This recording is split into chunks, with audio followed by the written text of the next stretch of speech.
This masterclass is around delivering commercially successful events.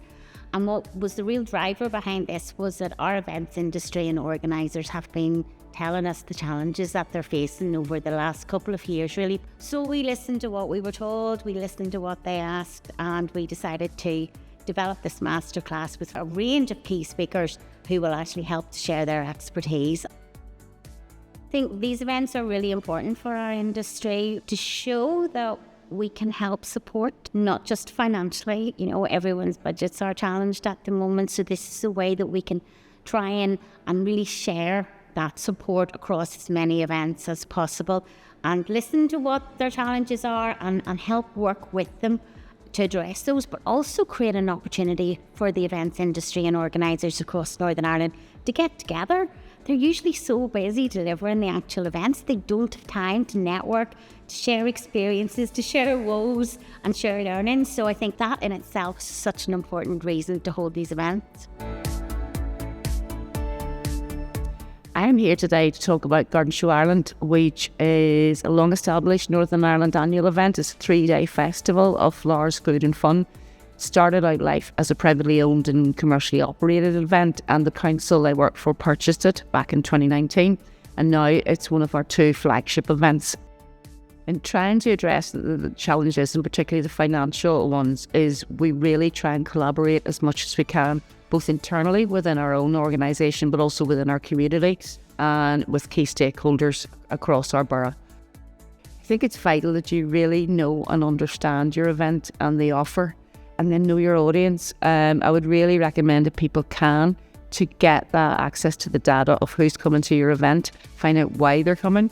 We utilise post-event surveys with all our bookers using the email contacts we have, and we use that to constantly refresh and flex and change the event offer to suit the needs of the audience.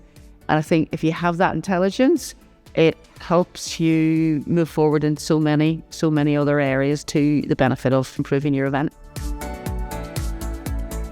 So I'm the organiser of Keswick Mountain Festival, that happens in May every year in the beautiful town of Keswick in the Lake District. And it's a sports festival primarily, so we run lots of sporting events, but we also have around that lots of outdoor activities, lots of have-a-go activities, a festival village full of traders and brands, outdoor brands. We have some really well-known outdoor speakers in the theatre.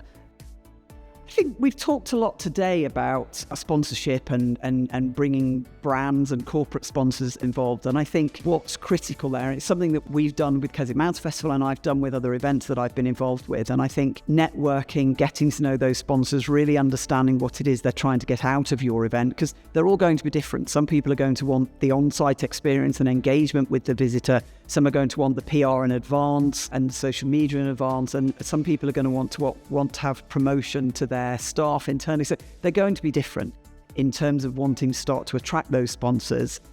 There's no shortcut to that legwork, and getting that and really getting to know those sponsors and what they want to get out of it.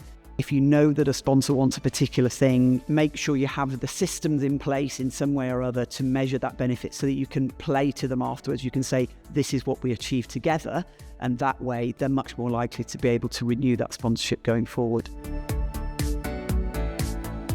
Well, anything that you can do to enhance customer experience is invaluable in my own experience, because if you have an evening event, it's just one single standalone event, even if it's part of an overall festival. So if you can get people to stay in town after work, maybe go for a pre-theatre dinner, maybe stay around afterwards and have something to eat, or go to one of the local bars for a nightcap, then it extends their dwell time. It also extends the amount of money they're going to spend in the area, which helps to build relationships with all your local stakeholders, which is very, very important. Our flagship event that we run every year is the Balmoral Show, which runs in May over 4 days, usually from a Wednesday to a Saturday. Challenges around the sponsorship side of things, I certainly find over the years, is that what our sponsors and what our clients are looking for, sometimes we haven't got the ability to deliver that. So it's moving with the times, and I think it's knowing your audience, and especially even around, for example, technology and how that has changed over the past number of years to be able to deliver what our sponsors are actually looking for. my top bit of advice that I would give to any event organiser who is looking for sponsorship is that you never give up. It is something that doesn't happen overnight, and always keep in touch with your sponsors or your potential sponsors. Opportunities come from anywhere. I would certainly look a lot around social media and maybe see a new company being advertised in the social media that they're doing, and I will tap into that. I also would contact a lot of maybe agencies and look around my own local area as to what's new and what's happening. But to build those relationships and keep those relationships maintained and strengthened throughout the year, it is an ongoing process.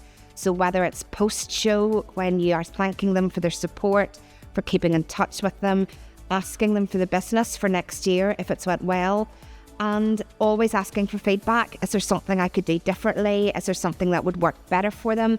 Every contract or every agreement can be tweaked. So it's about working and what makes it work for them. So therefore we have a win-win situation for everybody involved.